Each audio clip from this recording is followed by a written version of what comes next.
Former President Donald Trump's criminal trial will be back to work tomorrow morning. They started deliberating this morning. NBC's Jay Gray has the latest from New York. Good evening. After about 4.5 hours of deliberations in this high-profile case here at the criminal courthouse in Lower Manhattan, the jury has now gone home for the day.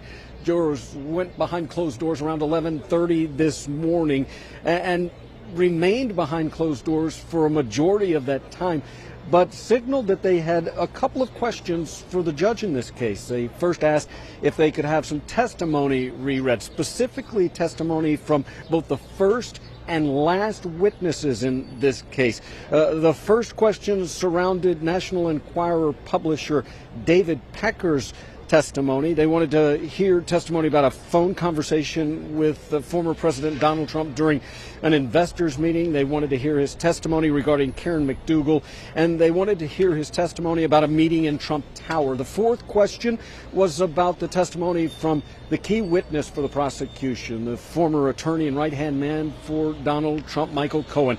And again, they wanted to know about his meeting in Trump Tower.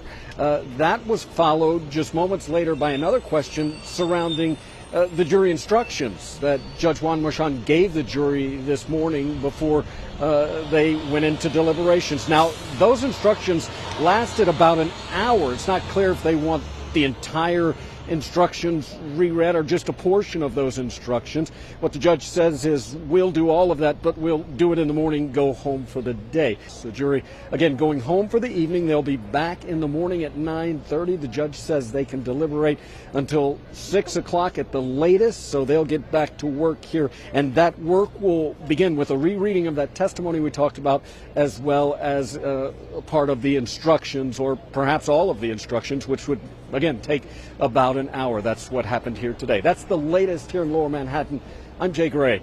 Now back to you.